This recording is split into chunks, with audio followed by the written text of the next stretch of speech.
காரைக்கால் அம்மையார் புனிதவதி அம்மையாரின் வரலாறு.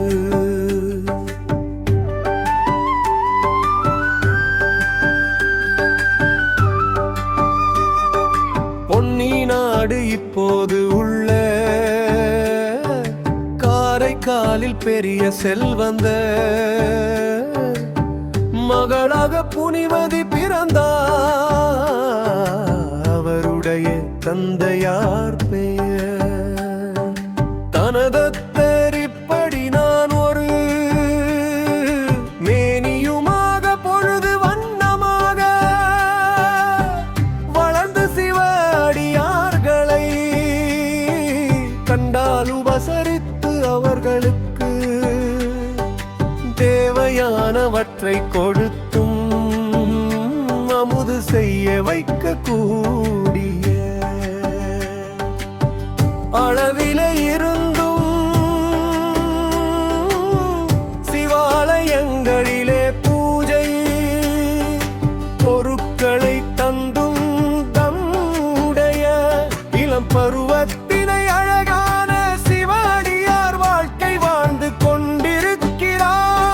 அதை போலவே நாகப்பட்டினத்தில் நீதிபதி என்ற ஒரு மிகப்பெரிய செல்வந்தர் அவரு மகனாக பரமதத்தன் பிறந்தார். இவர் சிவபக்தர், நல்ல வியாபாரம், தன்மையை பொருந்தியவர். அப்படி இருவிட்டாரும் சேர்ந்து புனிதவதிக்கு திருமணம் பேசினார்கள். அங்கே பரமதத்தன் தந்தனுடைய மாமனாரின் வேண்டுகோளுக்கு இணங்க காரைக்காலில் ஒரு புதிய இல்லம் அமைத்து அங்கேயே வணிகம் செய்து வந்தார். அப்படி வணிகம் செய்ய வரும் பட்சத்தில பரமதத்துடைய கடைக்கு ஒரு விவசாயி 2 மாங்கனிகளை கொண்டு விண்ணிடவர் கொடுத்தார். அந்த மாங்கனிகளை அங்கே புனிதவதி அம்மையாரிடம் கொடுக்க சொல்லி பல்லுடைய வேலையாளை வீட்டிற்கு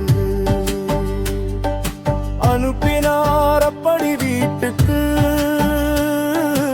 அனுப்பப்பட்டவர் புனித அம்மையாரிடம் 2 மாங்கனிகரை வருகின்றார் வீட்டின் வெளிப்புறம். அம்மா தாயே என்ற வண்ணத்திலே திருநீர் பூசியும் கோவணம் தரித்தும் ருத்ராட்சம் அணிந்த ஒரு சிவனடியார் வந்து நிற்கின்றார். அங்கே புழுதி அம்மையார் அவரை பார்த்தவுடன் இந்த சிவ அடியாருக்கு நீங்கள் அமுது செய்ய வர வேண்டும் என்று அழைக்கின்றார். அங்கே தலை இலை துணை உணவாக மாங்கனியை சேர்த்து உணவு பரிமாறப்படுகிறது. சாப்பிட்டவுடன் புனிதவதியாரை வாழ்த்தி விடை பெறுகின்றார். இது முடிந்த பின்ன ஒரு அரை மணி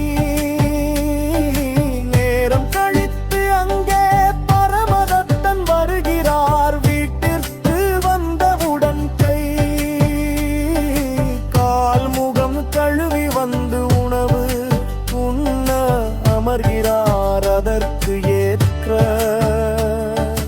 வண்ணம் கலைமாழை இலை போட்டு காய்கறி வனை என்றான் வைத்து அங்கே மாங்கனியே அறுத்து வைக்கின்றார். அப்படி துணை உணவாக மாங்கனி இருக்கும் பொழுது அந்த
சுவை வேறாக இருக்கின்றது என்று கூலித